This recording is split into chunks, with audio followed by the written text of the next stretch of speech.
নমস্কার। আজকের আলোচনা ১৯৭৫ সালের জরুরি অবস্থা নিয়ে। বিশেষ করে সেই সময়ে বাংলার বুদ্ধিজীবীদের ভূমিকাটা ঠিক কেমন ছিল।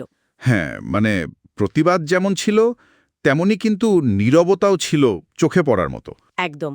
আমাদের হাতে আছে বাংলার বুদ্ধিজীবী ও জরুরি অবস্থা, প্রতিবাদ ও নীরবতা থেকে পাওয়া কিছু তথ্য।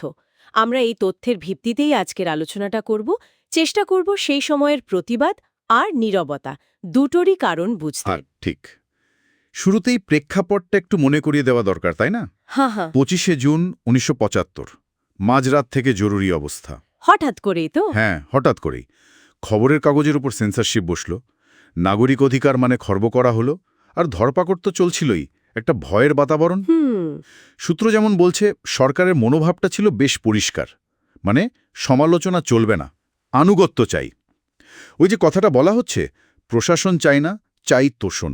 আচ্ছা, কিন্তু এই যে ভয়ের পরিবেশের কথা বললেন, তার মধ্যেও তো বাংলা থেকে কিছু প্রতিবাদের স্বর উঠেছিল। একেবারে চুপচাপ তো ছিল না সবটা। না না, একদমই না। সেটাই তো মজার ব্যাপার। সর্বভারতীয় ছবির থেকে বাংলার ছবিটা একটু হলেও আলাদা ছিল। কিছু জোরদার প্রতিবাদ কিন্তু হয়েছিল। যেমন ওই গৌরকিশোর ঘোষের ঘটনাটা, মুখে কালি মেখে তিনি নাকি কলাম লিখেছিলেন। হ্যাঁ হ্যাঁ, আমি কথা বলবো না এই শিরোনামে। ভাবুন একবার, কি অসাধারণ প্রতীকী প্রতিবাদ! সেন্সরশিপের বিরুদ্ধে একেবারে সরাসরি চ্যালেঞ্জ। সত্যি, কথা না বলেও কত জোরে কথা বলা যায়। ঠিক তাই, নীরবতাটাও যে প্রতিবাদের ভাষা হতে পারে, সেটা উনি দেখিয়ে দিয়েছিলেন। আর শুধু উনি নন, উৎপল দত্তের কথাও তো বলতে হয়। হ্যাঁ, উৎপল দত্ত, উনি তো নাটক চালিয়ে যাচ্ছিলেন। একদম। পুলিশের রক্তচক্ষু, সরকারি চাপ সব উপেক্ষা করে রাজনৈতিক নাটক মঞ্চস্থ করে গেছেন। এটা তো বিরাট সাহসের ব্যাপার ছিল তখন। নিঃসন্দেহে। আর মহাশ্বেতা দেবী, তার লেখার কথাও তো আসে। অবশ্যই। মহাশ্বেতা দেবী তো বরাবরই প্রান্তিক মানুষদের নিয়ে লিখতেন। জরুরি অবস্থার সময়ও তিনি আদিবাসী জীবন, তাদের বঞ্চনা এইসব নিয়েই লিখে গেছেন।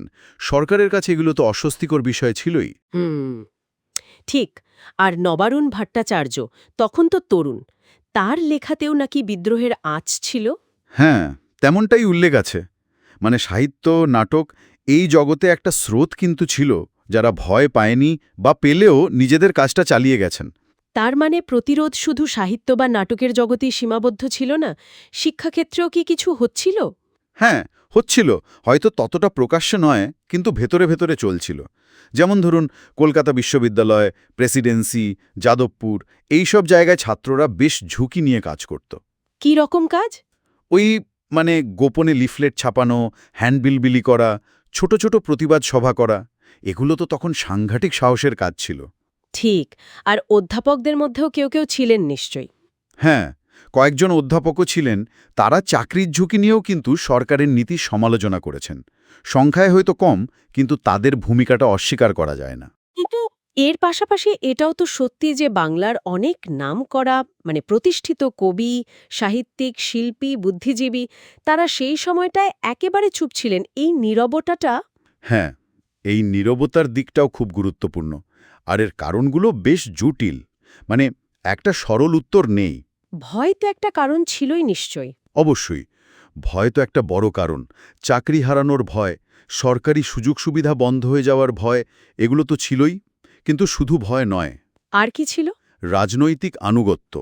কেউ হয়তো ব্যক্তিগতভাবে ইন্দিরা গান্ধীর সমর্থক ছিলেন বা তার নীতির সমর্থক। আবার কেউ হয়তো সরকারের কাছাকাছি থাকতে চেয়েছেন, সুযোগ সুবিধা পাওয়ার আশায়। আচ্ছা। আর সিপিআই এর ভূমিকা, ভারতের কমিউনিস্ট পার্টি, তারা তো জরুরি অবস্থাকে সমর্থন করেছিল। হ্যাঁ, এটা একটা খুব বড় ফ্যাক্টর। সিপিআই সরাসরি জরুরি অবস্থাকে সমর্থন জানিয়েছিল। এটা কিন্তু অনেক বামপন্থী বুদ্ধিজীবীর অবস্থানকে বেশ খানিকটা প্রভাবিত করেছিল। কিভাবে? মানে একটা বড় বামপন্থী দল যখন সমর্থন করছে, তখন হয়তো অনেকের কাছে সরকারের বিরোধিতা করাটা কঠিন মনে হয়েছে। বা ধরুন, নীরব থাকাকেই শ্রেয় মনে করেছেন কেউ কেউ। এই সমর্থনটা নীরবতাকে একটা অন্য মাত্রা দিয়েছিল বলা যায়। বুঝলাম। তাহলে ভয়, সুবিধা লাভের ইচ্ছা, রাজনৈতিক বাধ্যবাধকতা বা বিশ্বাস, সব মিলিয়েই এই নীরবতার ছবিটা তৈরি হয়েছিল। মোটামুটি তাই।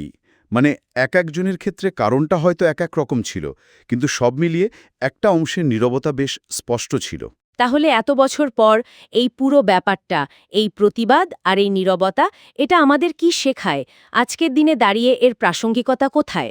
আমার মনে হয় সবচেয়ে বড় শিক্ষাটা হলো যখন কথা বলার অধিকার কমে আসে, যখন মত প্রকাশের স্বাধীনতা সংকুচিত হয়, তখন কিন্তু সংখ্যার চেয়ে সাহসটাই বেশি জরুরি হয়ে পড়ে। অল্প কিছু মানুষের দৃঢ় প্রতিবাদও অনেক বড় প্রভাব ফেলতে পারে।